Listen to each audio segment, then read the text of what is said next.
Bon, eh bien, nous revoilà, tout simplement. Bonjour. Nous sommes le lendemain et nous allons continuer.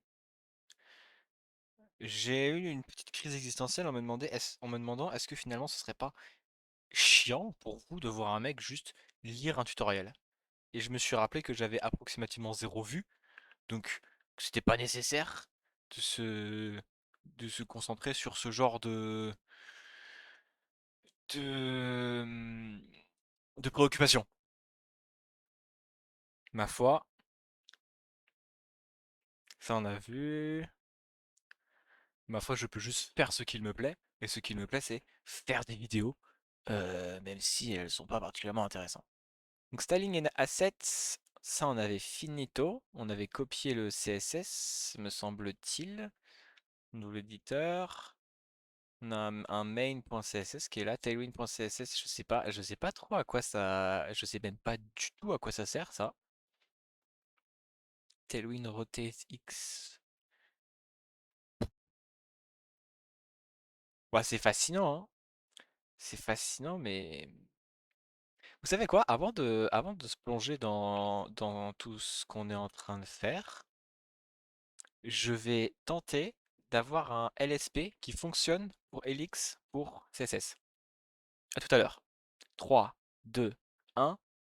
Je viens de me rendre compte qu'au lieu de mettre en pause, eh bien j'ai arrêté l'enregistrement, ce qui va nécessiter l'ouverture d'un logiciel de montage pour recoller les deux parties de l'enregistrement. Peut-être que je pourrais juste le faire avec FFmpeg, hein. Ouais, je pense que ce serait plus simple. De toute façon, les deux enregistrements ont exactement les mêmes specs, même résolution, même framerate. Ce sera probablement plus simple. Allez, comme ça, je reporte à un autre jour le moment fatidique où il va falloir que j'apprenne KDE Live.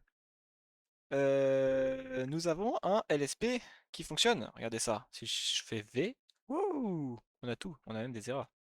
Magnifique. Ça va être plus simple. Ça va rendre les choses plus simples. Et on peut continuer ici. Bravo au CSS. Adding state. Ah oui, alors c'est vrai que nous, on fait ça. Translate, boum. L'interactivité. Oui, interactivité.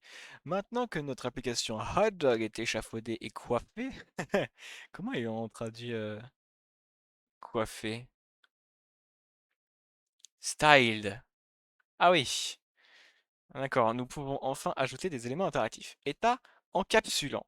Afin, avant d'aller trop loin, scindons notre application en deux parties, le title et le dog view. Ça nous aidera à organiser notre application et à garder le dog view état, ok, le dog view state séparé du title state. Ouais, je suis complètement d'accord avec ce que tu proposes. Donc, je suppose qu'on va faire quelque chose comme component fonction dogview. Pourquoi il y a mon... Ouais, ok, qui retourne un element donc. Et la même chose avec... C'est quoi, c'était title? Voyons voir. App, title, dogview, c'est exactement ça. Et donc title... ok, donc c'est ça la syntaxe, juste title, juste dogview. Bon, c'est exactement ce que nous allons faire, mon gars. Je te fais parfaitement confiance. Le title, c'est juste ça.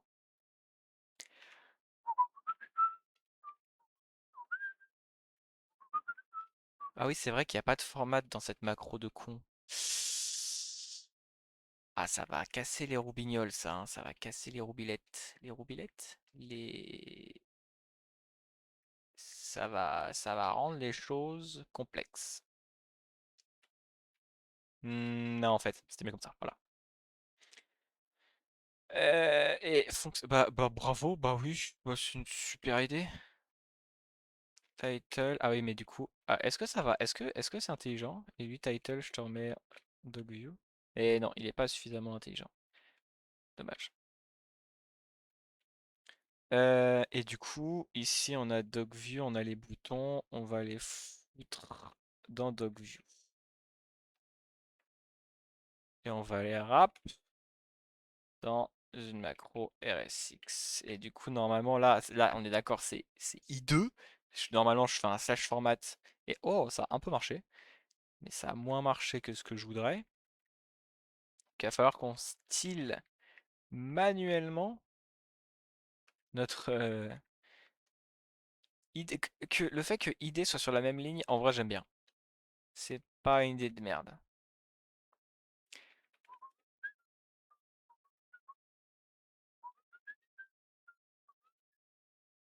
Bah voilà, je trouve que c'est bon. Je suis très perplexe quant à le color management, comment on dit? Le color formatting, le text coloring, syntax highlighter, voilà. Syntax highlighter ici. Qu'est-ce qui se passe? On ne sait pas, mais bon. On va dire que attribute must be separated by commas. C'est extrêmement stylé qu'il y ait une compile time error pour ça quand même, hein. Bien joué la team. Ok. Donc là, normalement, non, c'est pas ici. C'est ici. Il est pas content? Ah oui, il est pas content parce qu'ici on n'a rien. Regardez-moi ça. Donc title et doc view. Très bien. Gestionnaire d'événements. Dans le doc view composant, in the doc view component, déjà on va. Nickel, tout se passe bien. C'est exactement la même chose. Dans le DocView Component, nous voulons joindre une action au clic des boutons. Par exemple, sauter ou enregistrer la photo du chien actuel. Nous pouvons utiliser un Event Handler pour écouter le clic événement. Les gestionnaires d'événements sont simplement, ok, donc gestionnaire d'événements, Event Handler, sont simplement aux attributs réguliers, sont similaires aux attributs réguliers. Ok, je sais pas lire. Les gestionnaires d'événements sont similaires aux attributs réguliers, mais leur nom commence généralement par on. Ah, et ils acceptent les fermetures comme valeur. Closures. Ok, ça là. La closure sera appelée chaque fois que son événement correspondant sera déclenché. L'auditeur reçoit des informations sur l'événement de l'objet event. Nous allons ajouter quelques closures. Inline closures, c'est ça?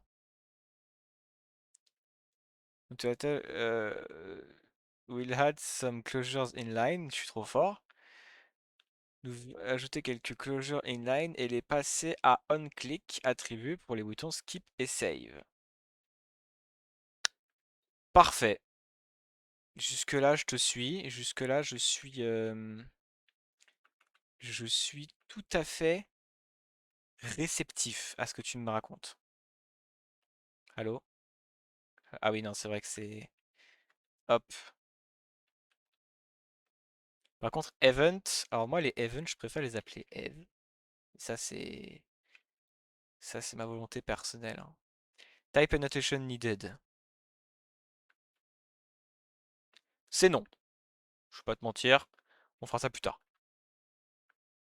On-click skip, on-click save. Ça marche. On-click skip,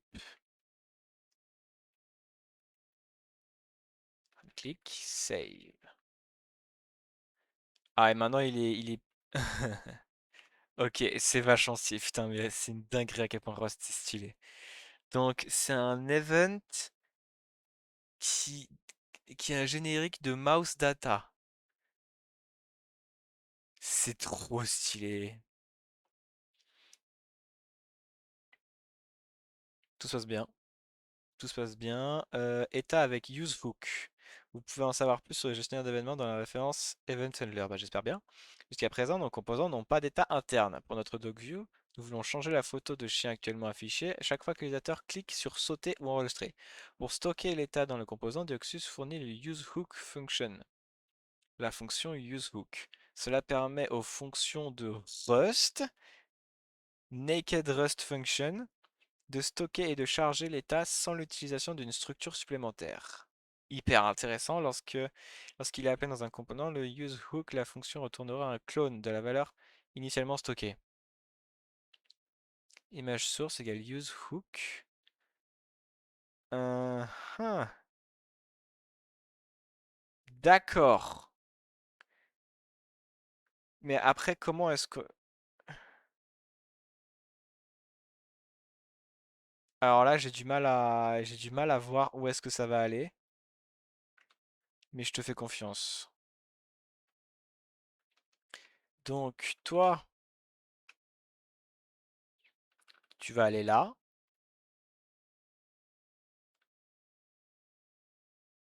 Si, si, c'est bien, tu vas aller là.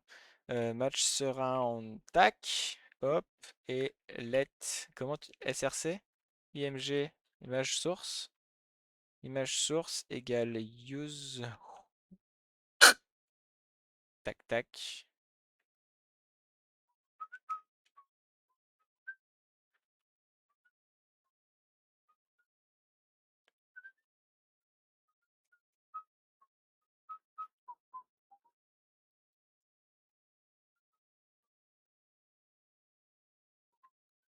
Et donc usehook, alors montre-moi la type signature de usehook juste pour voir. Ça prend un initializer et ça retourne un state.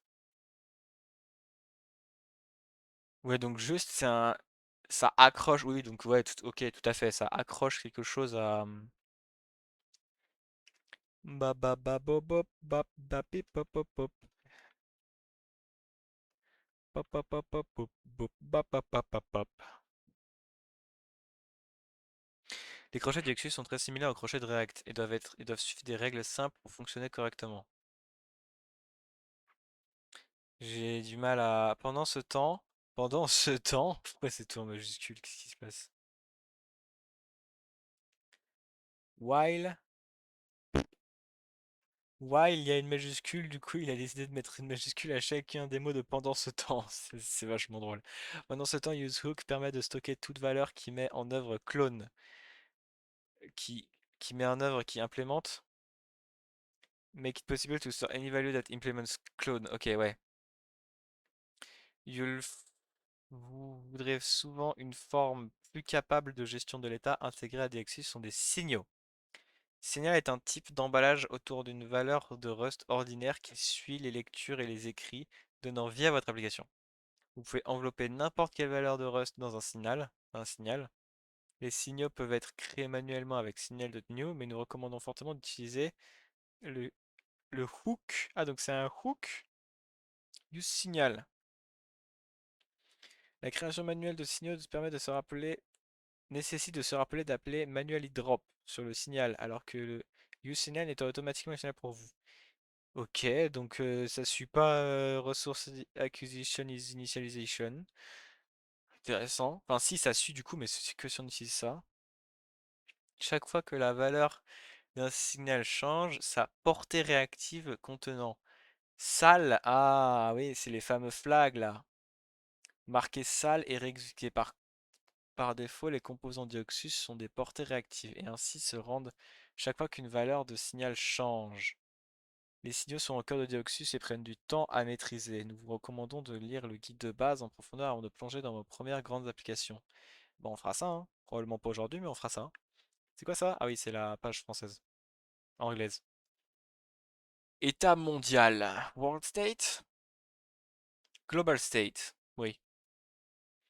Global State avec contexte. Bien que les crochets soient bons pour l'état local, bien que les hooks soient bons pour l'état local aux composants, vous voudrez parfois gérer l'état pour l'ensemble de votre application. Et oui, Deoxys fournit deux mécanismes, contexte et global signal. Le contexte, l'API permet aux composants parents de partager l'état avec les composants enfants sans déclarer explicitement un champ de propriété supplémentaire.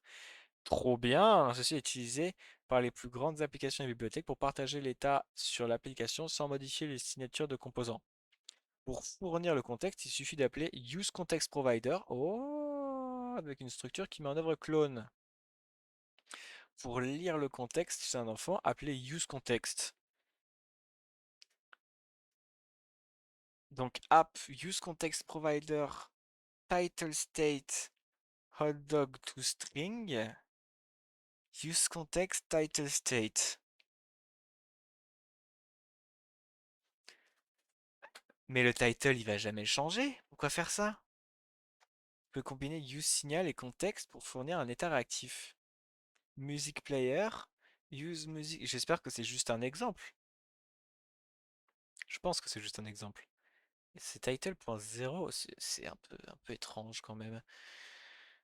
Use music player provider. Let song égale use signal drift away point to string. Use context provider. Music player song. Non, là, j'ai pas compris. J'ai pas compris du tout. Donc, on déclare une struct. Use music player provider. Donc, on crée un signal. Non, j'ai pas compris. Avec use context et consume context, vous pouvez facilement atteindre pour modifier cet état. Atteindre, reach, on clique égale move,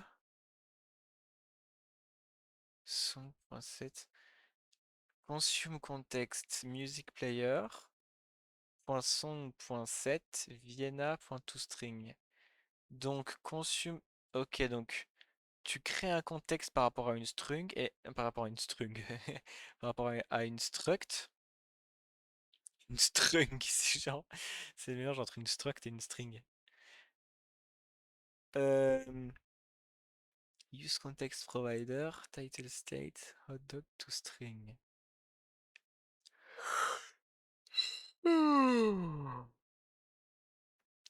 Consume that type as a context.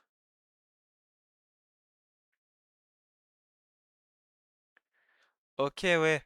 Donc en gros, ça crée une variable globale, finalement.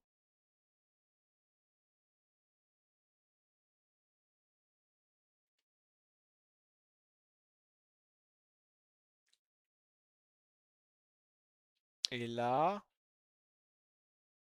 Ah, son, c'est un signal. Vous pouvez combiner use signal et context pour fournir un état interactif à votre application. D'accord. Donc c'est une variable globale qui contient un signal. Donc on va modifier la variable globale. Ça va modifier le signal et ça va envoyer la commande de réactivité. Global signals. Parfois, vous voudrez une valeur globale simple. C'est là que global signal aide. Les global signals sont une combinaison de systèmes contexte et de signal qui ne nécessitent aucune structure ou configuration supplémentaire. Static song. Ah, donc c'est un statique. Intéressant. Song, global signal de string égale signal.global, drift away to string. Et puis lire et écrire à partir de n'importe où. Song.write égale... Oh, très intéressant comme syntaxe, égale Vienna to string. Putain, le bouton shuffle. Allez, si t'en as marre d'écouter ce que t'es en train d'écouter, appuie sur le bouton shuffle. Ok, mais j'en ai marre d'écouter Vienne. Too bad. You are doomed. Global Signal ne sont que des applications globales à une seule, pas l'ensemble du programme. Alors là, j'ai pas compris à faire la traduction originale. Global signals are only global to one app, not the entire program. Okay, on the server, every app gets its own global signal.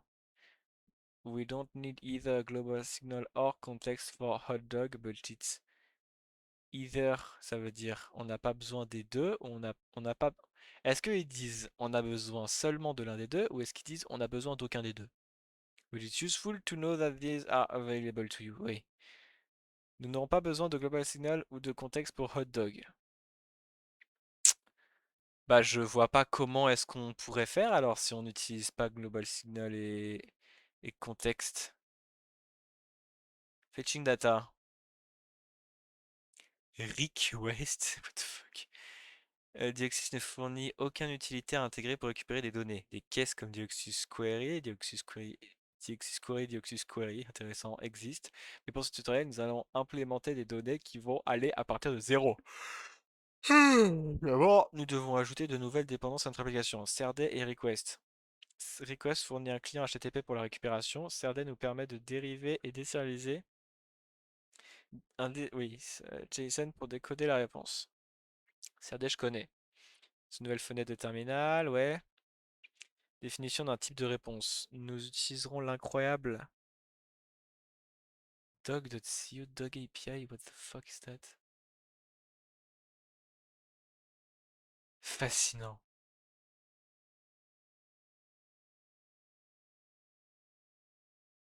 Absolument fascinant. Hilarant. Je suis fan de ce truc.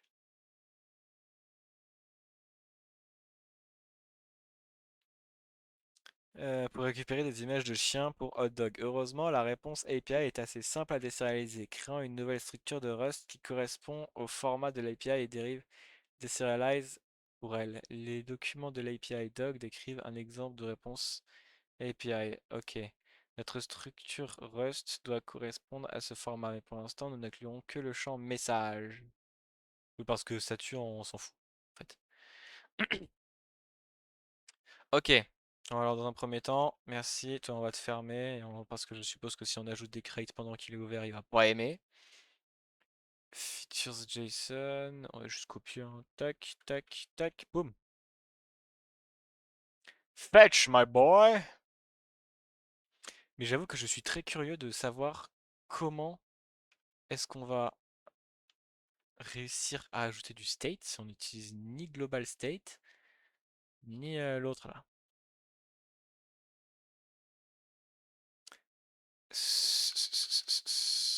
Hop, main. Donc là, ce qu'on va foutre, c'est mettre ça. Je me demande s'il y aura un système similaire pour les databases.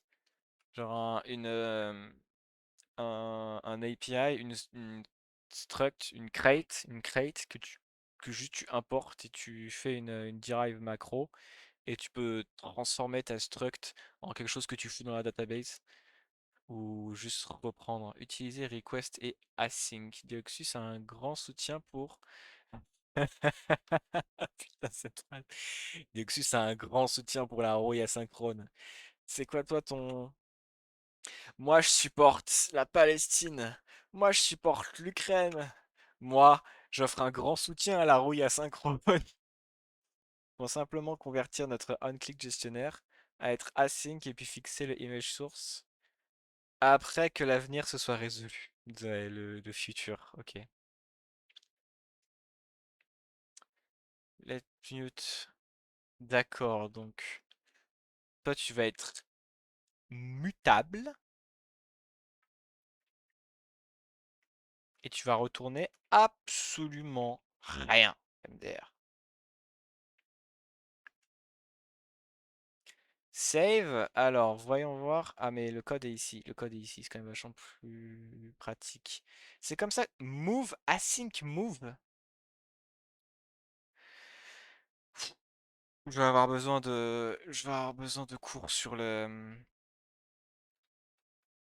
Je vais pas vous mentir, je pense que je vais avoir besoin de cours sur les trucs. Donc ça c'est save. Donc alors comment ça marche? Response égale request get. Ouais.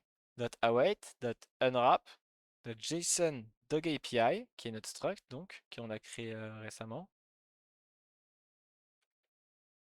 qui est intéressant. Donc quand il y a un truc qui n'est pas dans dans ça là, juste ça l'ignore. Point .unwrap image source.set response.message. Ouais, et ça c'est quoi? Ça c'est save? On a que save pour l'instant. Ah oui. Ah oui, ok, on a que save. Oh, was happened? Bon bah skip des os mon ref. On n'a pas besoin de toi. Pour l'instant on a que save. Donc move, async move. Vous savez quoi? Je peux pas attendre. Je peux pas attendre. Je vais avoir besoin de demander à lui là. No. Yank. What the hell is this syntax? Vous voyez rien, my bad. What the hell is this syntax? Why is there two moves? Explain a little. Voilà, ça suffit.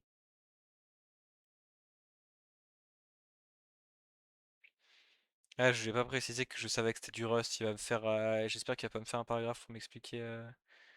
Looks like a tongue twister, but it happens because two completely separate things are being defined at the same time. An outer closure, an async block, which returns the future. Each move controls how data is captured at different stages of execution. Non, bon bah là, c'est parfait. Move into the async future, move into the closure. Wow, the outer move, what it is, a closure that takes event as an argument. What the move does forces the closure to take full ownership of any variable used from the surrounding outer environment instead of borrowing them by reference. Ça, je savais. Ça, c'est le truc de base de move. J'en étais conscient. The inner move, what it is, an async block. When this code runs, it produces a future. What the move does forces the async block and the future it creates to take full ownership of the variable it uses, specifically including ev, the event argument, and any variables captured by the outer closure. Why do you need both? This pattern is extremely common in REST WebGI framework, Leptos Dioxus, bah bien ouais, je m'en ref, when creating async event handler. Here is why both move keywords are required by REST ownership rules. Without the outer move, if you wrote ev async move, donc le problème c'est qu'on essaierait de prendre ownership de ça alors qu'on ne possède pas l'ownership de ça. The closure itself would borrow variables from the surrounding function. If that outer function ends, those references would become invalid, causing a compilation error because event layers usually need to live for a long time. Ah, oui, je suppose aussi. Without the inner move, if you wrote move tag async, the closure owns the data, but the async block borrows ev and closure state by reference. When you spawn that async block into an executor, or wasn't bindgen future spawn local, damn. The executor runs the future later, long after the closure function call has already finished and returned. Because the closure execution ends, the async block references to ev will be dangling pointers. Okay, the inner move moved into the future so the future can safely run independently. Donc d'abord on move les variables extérieures du global state, enfin de l'environnement dans la closure, puis on move de la closure dans le insect async block. Fascinant. Si on n'y bouge pas dans un premier temps dans le async block, si on n'y bouge pas dans le async block, alors les trucs vont rester dans la closure et quand la closure va se terminer, euh,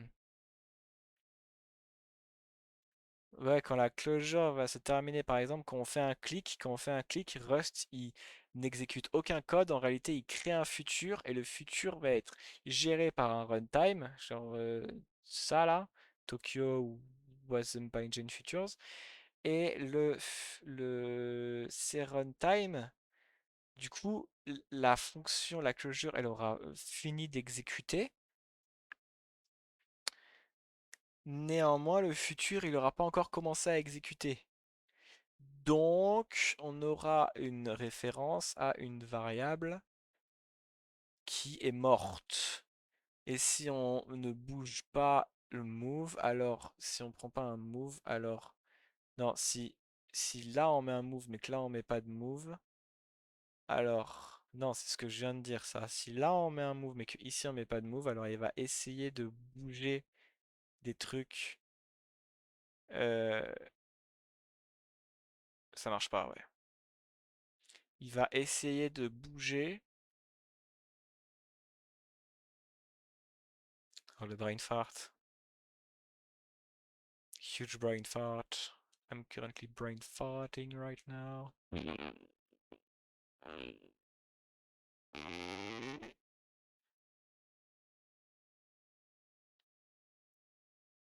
Quand on fait ça, les trucs sont bougés dans la closure, mais après la closure, ils sont pas, ils sont pas move dans le async block. Donc, quand le async sera exécuté après qu'il soit envoyé à un runtime, il aura des dangling pointers.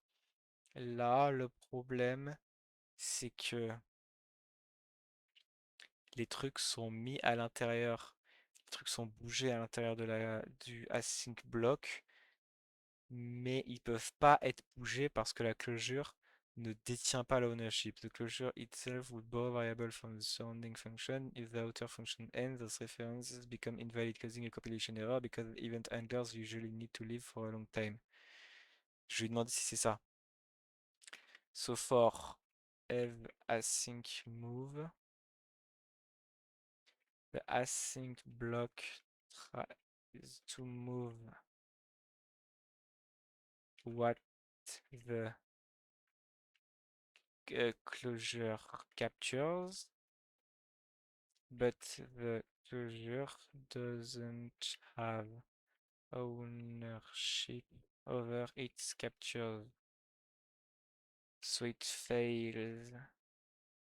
Is this right?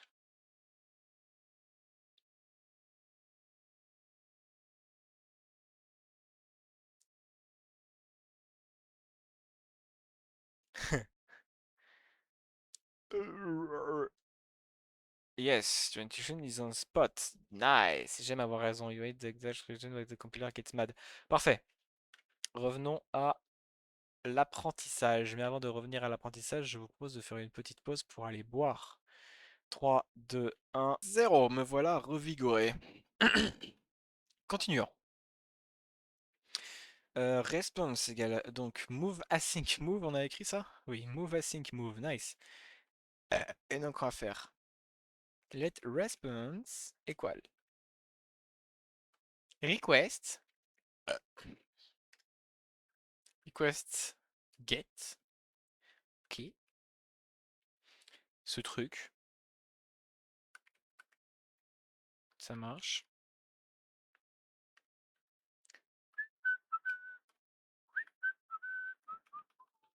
Pourquoi t'as un syntaxe highlighting qui est tout caca là?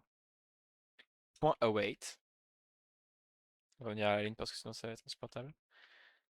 Point unwrap, je suppose. Point await, point unwrap, tout à fait. Unwrap. Point JSON. JSON dog API.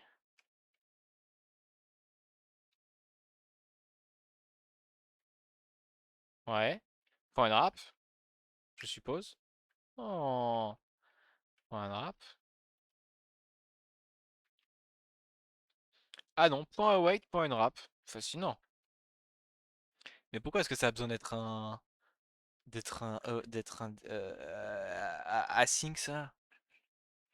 Le request get, je capte que ça a besoin d'être async. Pourquoi ça a besoin d'être async? Puis basic fonction JSON, elle fait quoi? Try to deserialize the response body as JSON. This requires the upstream JSON features enable. This method fails whenever the response body is not in JSON format or it cannot be properly deserialized to target type T. For more details, please see sharded JSON from reader. Je suis, je peux pas vous mentir, relativement perdu. Et au moins après, on met un semi-colonne. Formate-moi ça. Et donc là, je vais essayer de faire tout seul. On fait genre image source.set. Je veux pas. Ah si, c'est pas .set? .set, si c'est ça, c'est tout à fait .set. T'arrêtes de péter mes pieds là, hein? Response.message.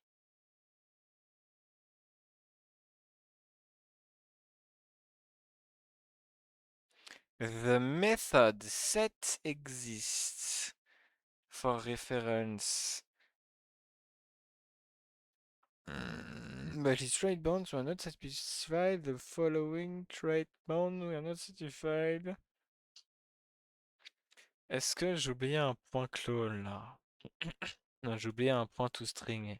Moi, je préfère faire string from, juste string new.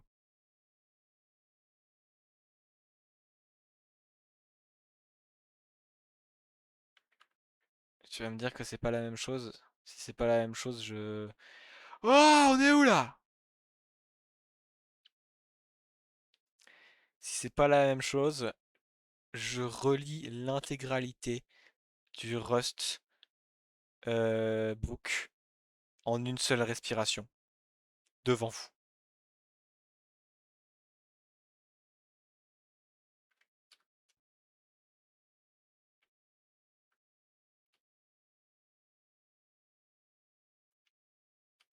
Attention, voyons voir.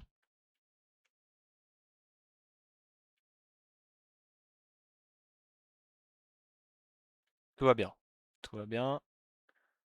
C'est la même chose. C'est pas mal le problème. Il y a clairement un problème autre part.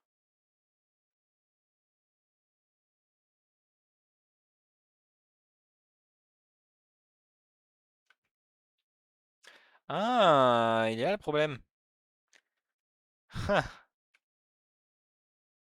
Là, c'est pas use hook, ça c'est use signal. Et oui. Ah ah ah ah.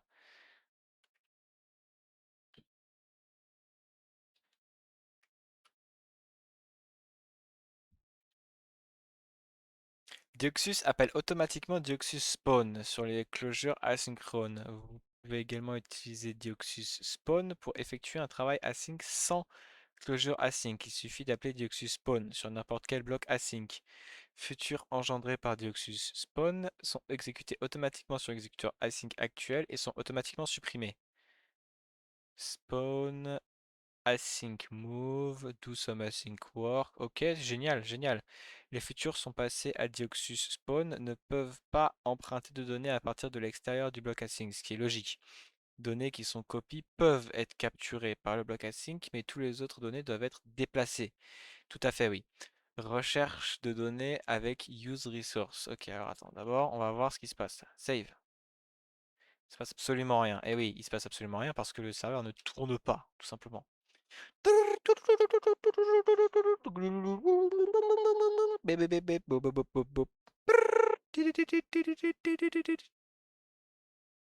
Fascinant, fascinant ce qui est en train de se passer. Pourquoi est-ce que... Eh oh, t'es censé être en train de compiler mon processeur là. Pourquoi est-ce que tu fais rien? Regardez ça. Regardez ça, comment il branle rien mon processeur là. Il est en train de se toucher les fesses. Mec, t'es en train de compiler? Fais quelque chose.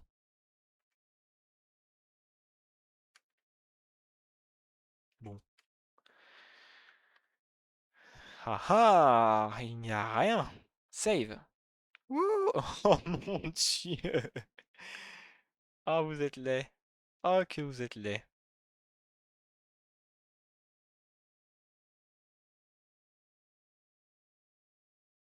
D'accord. C'est donc comme cela que fonctionne...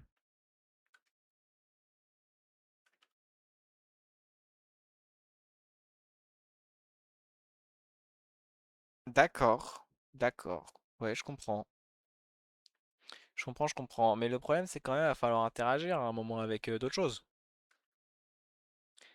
Recherche, j'adore les phrases que je fais n'ont aucun sens. Elles fonctionnent dans ma tête, mais vous n'êtes pas dans ma tête. Donc comment est-ce que je suis censé communiquer? C'est dur en fait. C'est ça la partie dure de faire semblant d'être youtubeur. C'est réussir à communiquer fluidement, de manière compréhensible et sans bailler aussi de préférence, parce qu'après t'as l'impression que tu te fous de la gueule de ton audience. Ce que tu veux dire, alors là, ce que je voulais dire, c'est ok, cool, on a un state interne et on peut modifier ce state interne. Mais là, ils ont dit tout à l'heure qu'on n'allait pas avoir besoin de global state et de contexte. Pourtant, on va forcément avoir un state externe, avoir un state global, vu qu'il va falloir les enregistrer à un moment. Ou alors, on fait toute la logique d'enregistrement dans DocView. Mais non, parce qu'à un moment, genre, ils veulent qu'on ait un catalogue. Donc, à un moment, il va falloir, je sais pas, cliquer sur un bouton pour pouvoir voir notre catalogue. Donc, on va voir comment ça va se passer. Finalement, en utilisant Naked Async, les appels peuvent conduire à des conditions de course, à des bugs d'état bizarres. Par exemple, si l'utilisateur clique trop rapidement sur le bouton de récupération, des requêtes seront faites en parallèle. Si la requête met à jour des données ailleurs, la mauvaise requête peut se terminer tôt et provoquer une condition de course, ouais, race condition. Dans Dioxus, les ressources sont des pièces d'état dont la valeur dépend de l'achèvement de certains travaux asynchrones. Le use resource crochet fournit un ressource objet objecté. Objectified? What the fuck? Qu'est-ce que tu me baragouines?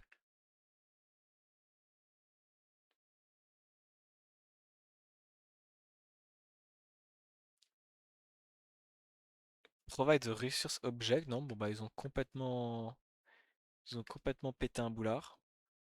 Objecter avec des méthodes utiles pour démarrer, arrêter, mettre en pause et modifier l'état asynchrone. D'accord, chouette. Chouette, chouette, chouette, ça me paraît être une bonne idée. 2 secondes, je reviens. 3, 2, 1, 0. Changeons notre composant pour utiliser une ressource à la place. Donc, à quoi est-ce que ça change? Let mute image resource égale use resource, async move. Donc là, on move pas la closure. On move pas la closure parce qu'elle n'a pas d'argument. C'est ça? Request colon get .await.enwrap.json .await.enwrap.message. Ok, on va essayer de refaire ça. Et donc, à quoi est-ce que ça change? Ah! Oh!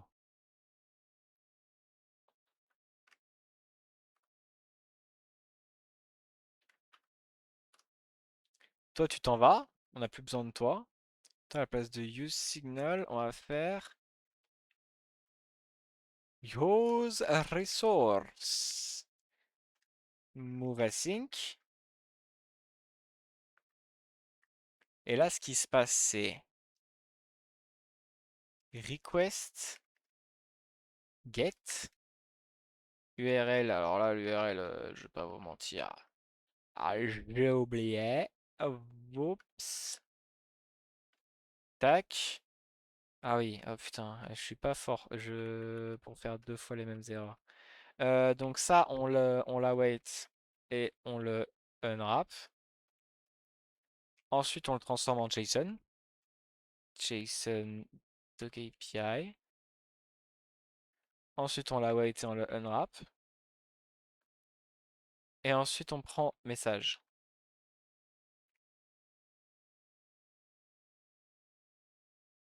Voyons voir si je... Ah, c'est pas move async, c'est async move. Parce que si tu veux, mec.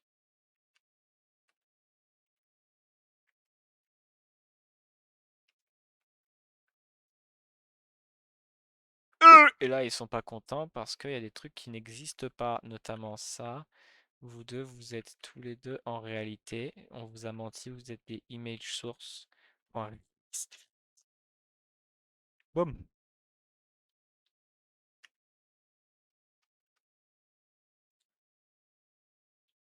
Ouais. Source égale image source. Ah oui, j'avoue, qu'est-ce qui se passe là? On fait juste un point get. Source égale image source.clone.unwrap par default.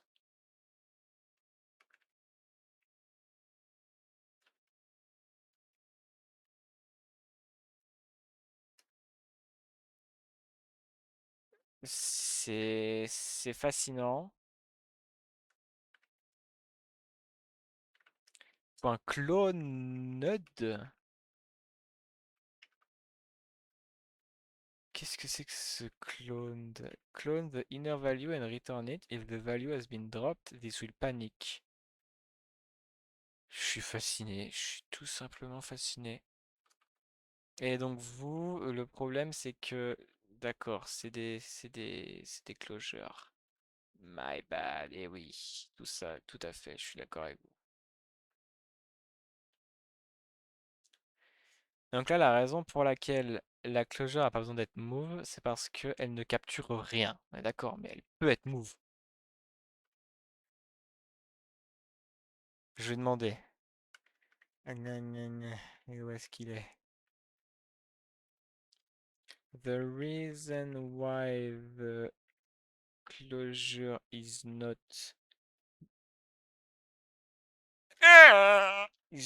move is because it doesn't capture anything, right? C'est ça ou c'est pas ça? Les cartes graphiques qui sont exactly right, perfect, merci beaucoup. Non, t'as pas besoin d'aller plus loin, c'est bon, c'est bon.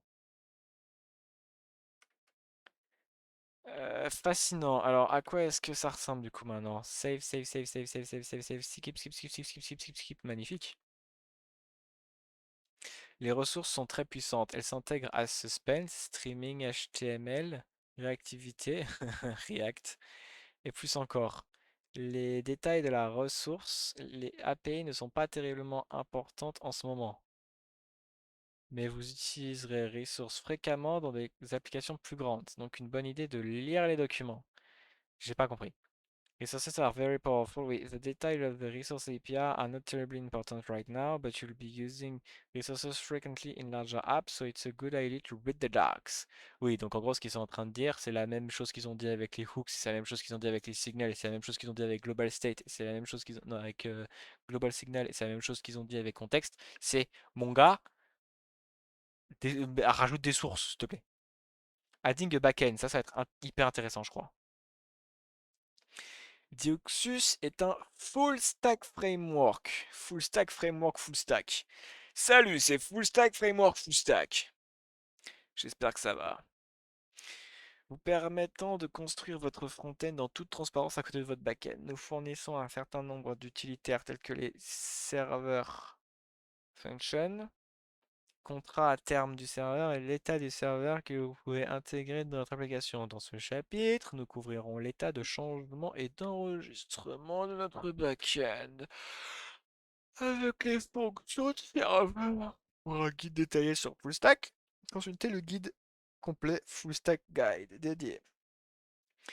Hopping, ça va être complexe. Activation de FullStack. Avant de pouvoir commencer à utiliser les fonctions de serveur, nous devons activer les fonctionnalités FullStack. Et oui.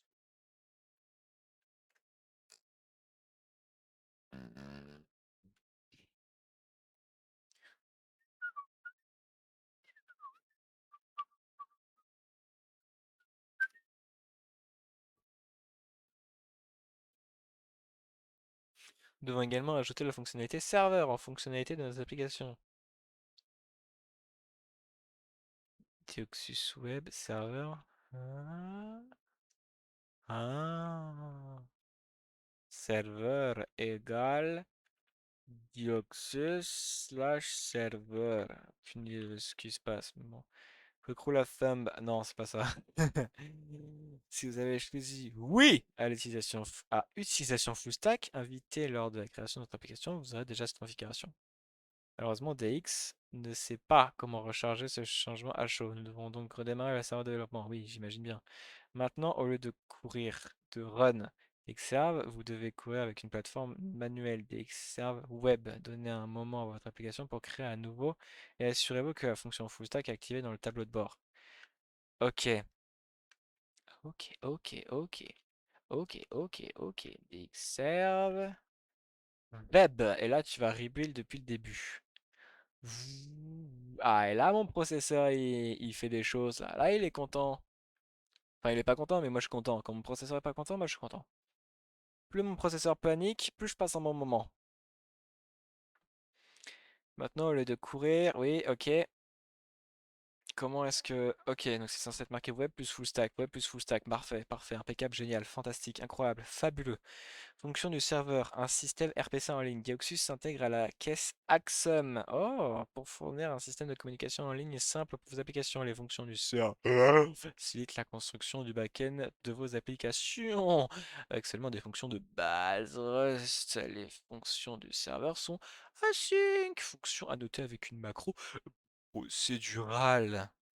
Une fonction de serveur typique ressemble à ceci. Hmm. Chaque fonction de serveur est une fonction async qui prend certains paramètres et renvoie un result. Chaque fois que le client appelle la fonction serveur, il envoie une requête HTTP à un point de terminaison correspondant sur le serveur. Les paramètres de la fonction serveur sont sérialisés en tant que corps de la requête HTTP. Par conséquent, chaque argument doit être sérialisable. Sur le client, la fonction serveur s'étend à request appelé HTTP localhost du 1800 API/safedog. Pourquoi pas? Oui, c'est vrai. Sur le serveur, la fonction serveur, c'est un axiome questionnaire d'Axe. The server, struct save dog args. Hmm. What the fuck is this syntax? On a le droit de faire ça?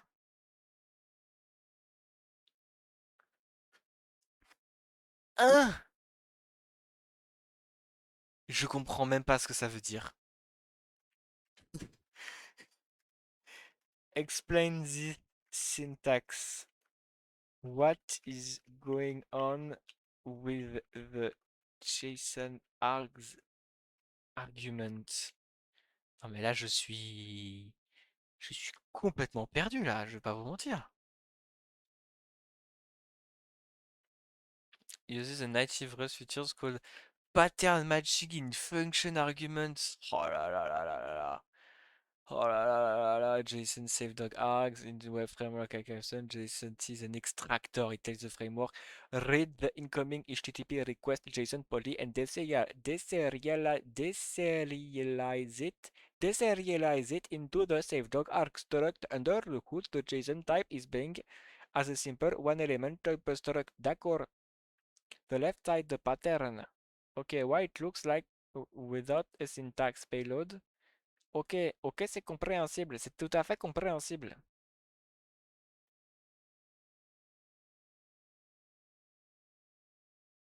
D'accord, d'accord, je ne connaissais pas du tout cette feature de Rust.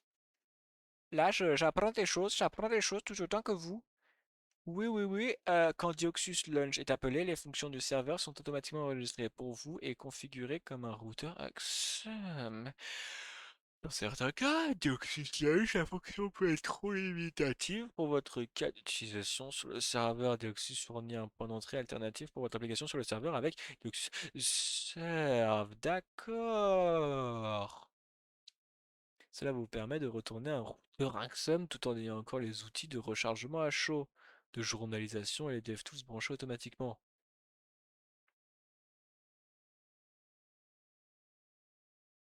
D'accord. Donc en gros, ce qui se passe, c'est quand on a envie d'appeler une serveur fonction, on fait littéralement juste une request.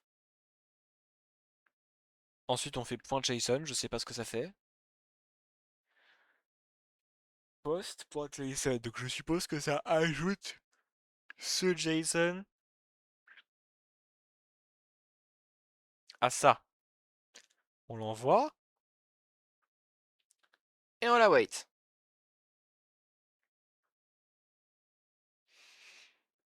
Sur le serveur, ça appelle une fonction. Fonction qui, d'après ce que j'ai compris, devrait avoir ce tag-là.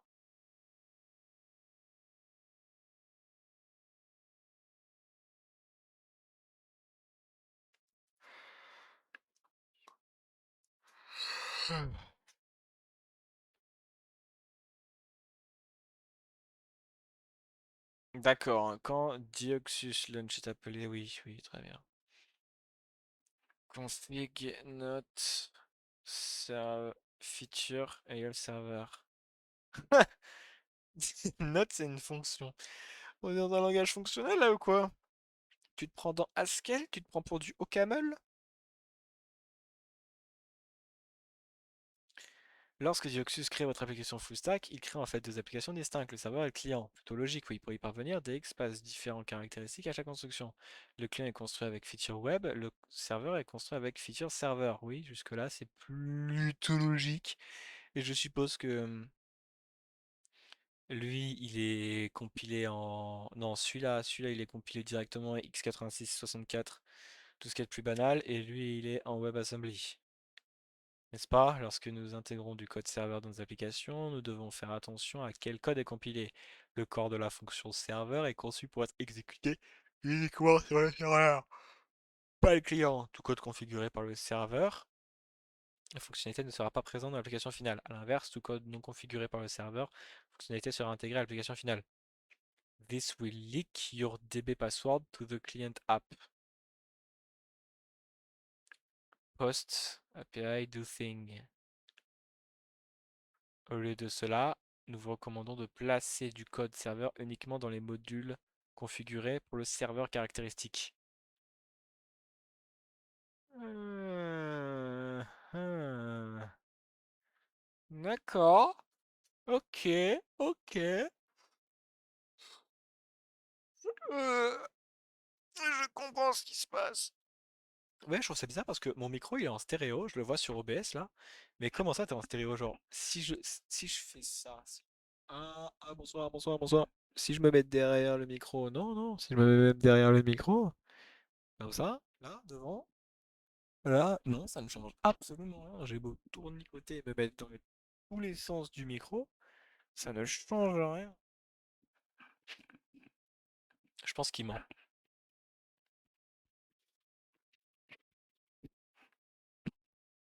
Je pense qu'il ment et en fait il est pas du tout stéréo.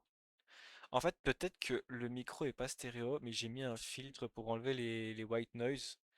Et peut-être que ça, d'une manière ou d'une autre, je sais pas comment ça marche, ça transforme en signal stéréo. Ce serait très intéressant de découvrir cela. En plus de la fonctionnalité serveur, Deoxys s'attend... Oui, non. Deoxys s'attend à une fonctionnalité de rendu côté client, comme web ou desktop. Certaines bibliothèques, comme Web 6, ne fonctionnent que lorsque vous exécutez dans le navigateur. Alors assurez-vous de ne pas exécuter le code client spécifique dans les fonctions de votre serveur ou avant votre launch. Attempting to use Web 6 on the server will panic.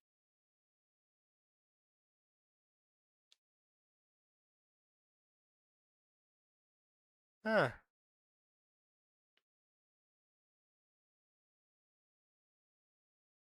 Web 6, donc c'est une bibliothèque qui sert à accéder à des trucs. Putain, les phrases de fou qui sont balancées. Certaines dépendances, comme Tokyo, ne se compilent correctement que lorsque vous ciblez des plateformes natives. D'autres dépendances, comme GNI 6, ne fonctionnent correctement lorsque vous l'exécutez que le load d'exécution sur une plateforme spécifique. Dans ce cas, vous voudrez vous assurer que ces dépendances ne sont compilées que lorsqu'une fonctionnalité particulière est activée. Pour ce faire, on peut utiliser Rest optional, drapeau sur les dépendances.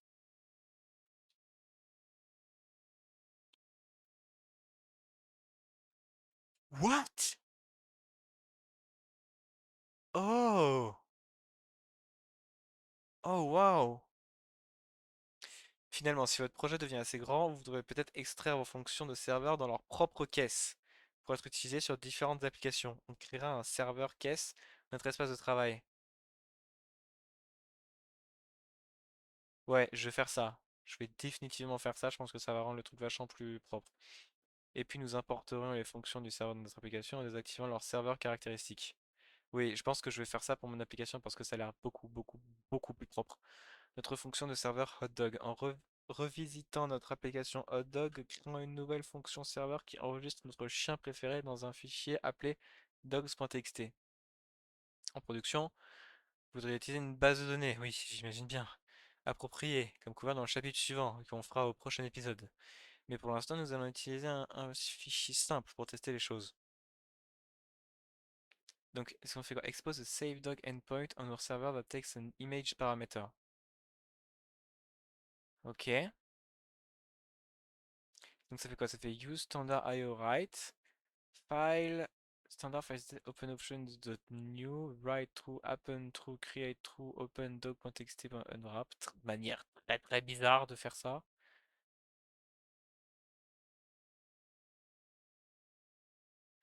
And then write a new line. Enfin non, du coup c'est pas bizarre parce qu'ils veulent faire ça uniquement.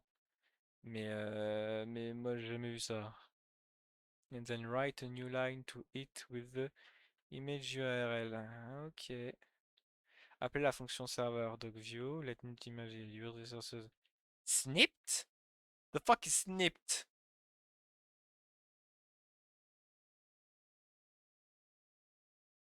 The fuck is snipped? What is snipped? What does snipped means? What? Pourquoi?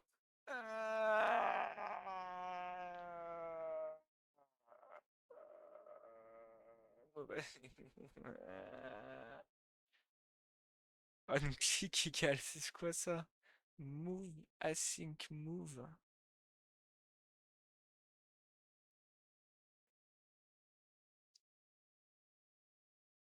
The fuck is snipped? S'il explique pas ce que c'est, ça doit être une macro de base de Rust?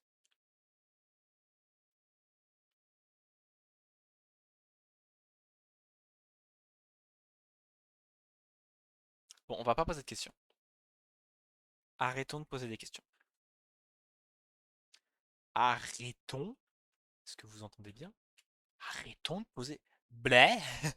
Comment ça, blette? Quoi, blette? Non, juste let, mon gars. Cannot find macro snipped? Bah, évidemment! The fuck is snipped?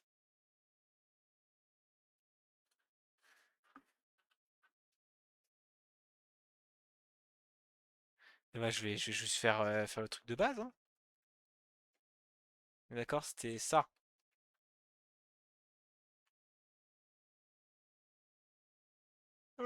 Ah non, ça prenait une macro. Ah oui. Bon, j'ai dit, on est d'accord, c'était ça. Le machin était littéralement juste en dessous. Je suis dans une incompréhension et qui est incommensurable, hein. Vous ne vous en rendez pas compte.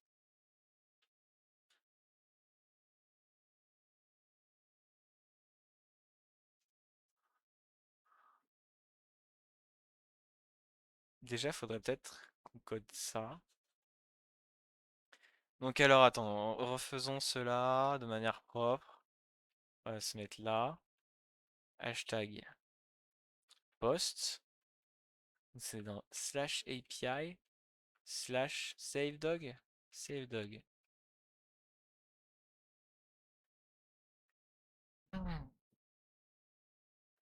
Async. Fonction. SaveDog. Je trouve ça, je vais pas vous mentir, le web de manière générale, je trouve ça sale, hein. Genre le fait que tu dois faire une requête à slash API slash SaveDog pour juste appeler une fonction serveur. Mon rêve, mon rêve, mon rêve. Si ça retourne quoi? Alors normalement ça return. Je suppose que ça return un result, une string. Non, c'est juste un result de rien.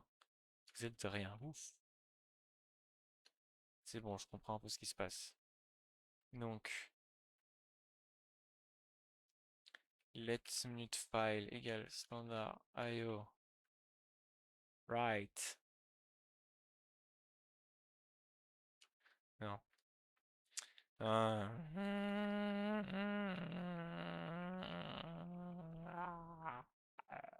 Oh, je sais pas à quoi ça va servir, mais on verra bien plus tard. Let mute file égale standard file system.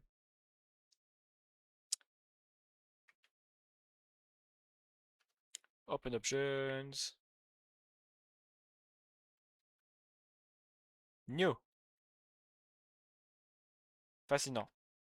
Open options. New. Point. Right. Vrai. Create. True. Happen. True. Open. Dogs.txt.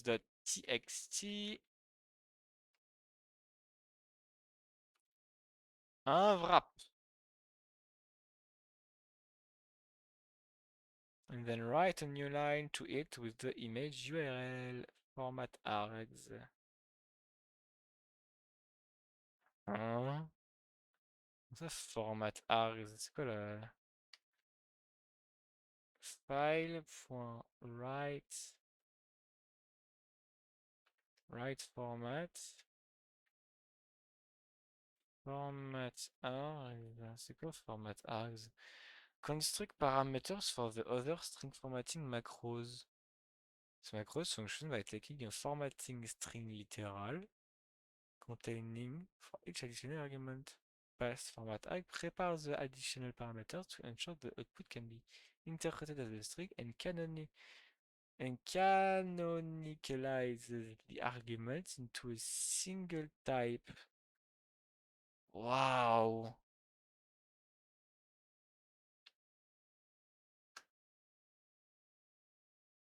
Waouh, c'est fascinant ce qui se passe. Je connaissais pas du tout. Le nombre de trucs que j'apprends, c'est incroyable. Et après, on fait juste. Ok. Qu'est-ce qui se passe si on enlève ça? Absolument rien, apparemment.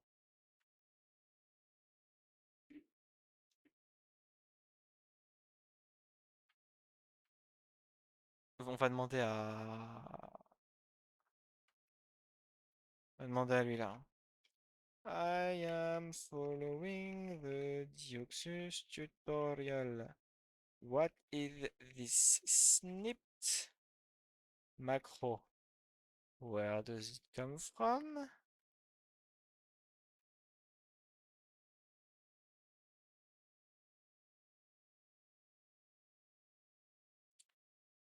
Is not a real macro or a Dioxus macro. It is purely editorial placeholder text. D'accord. D'accord. Ils auraient pu. Et pourquoi est-ce qu'ils ont utilisé une syntaxe de macro pour un truc qui n'est pas du code? C'est. Ça n'a pas le moindre sens ce qui se passe. Ok, donc on garde ça en fait. My bad. My bad.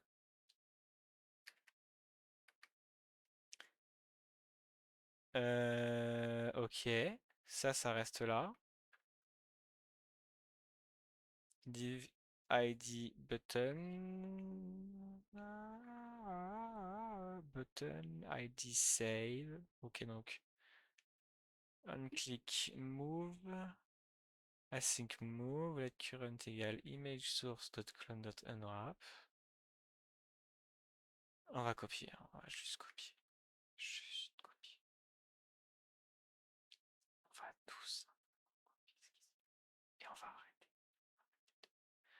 Ah, quand je chuchote, vous m'entendez pas. En tout cas, pas bien.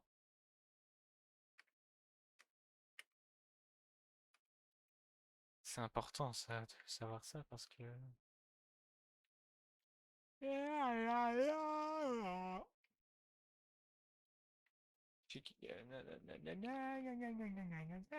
Idée, on va le mettre en haut parce que ça me fait kiffer, parce que je fais ce que je veux.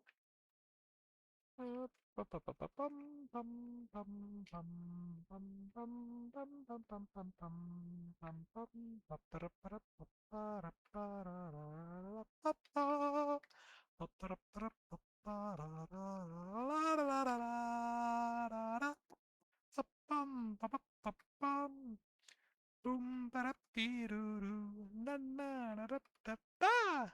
Pop, ba-di-bi-di-boop, boop, ma-ma-da-ma-ma-ma-ma-da-da-da-da. Je reconnais ça, c'est une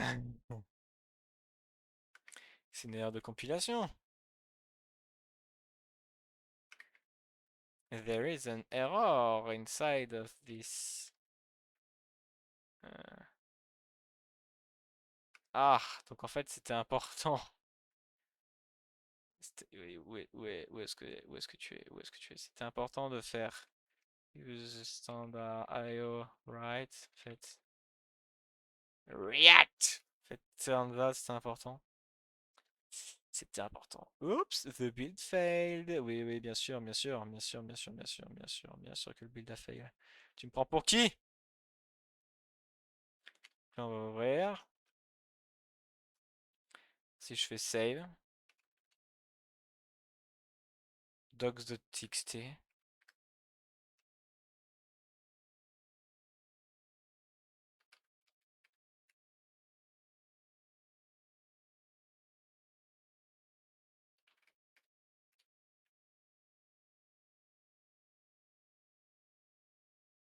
Fascinant. absolument fascinant.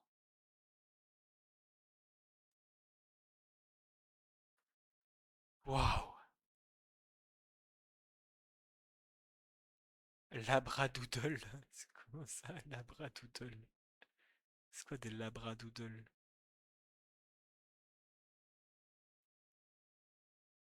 Ah mais ça va pas le copier, on va pas le copier.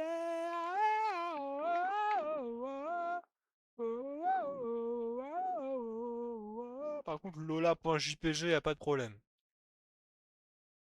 C'est quoi un labradoodle, mon bref? C'est un vrai nom de race de chien? Un labradoodle is a crossbreed dog creating from crossing a Labrador Retriever and standard or miniature poodle. C'est quoi cette merde? Poodle, c'est vraiment un nom de race de chien en anglais? The Poodle, groupe de poodle in German, de caniche. Oh, les caniches, ça se dit poodle en anglais? Oh, c'est moche, putain. Oh, ça leur va si bien. Ça leur va si bien, c'est génial. Waouh. Labra, labra poodle.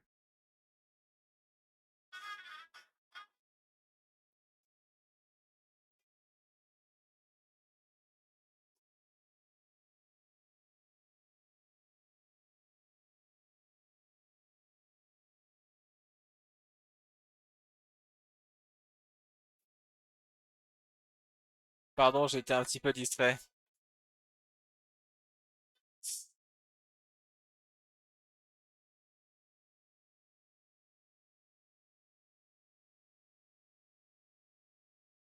Hmm.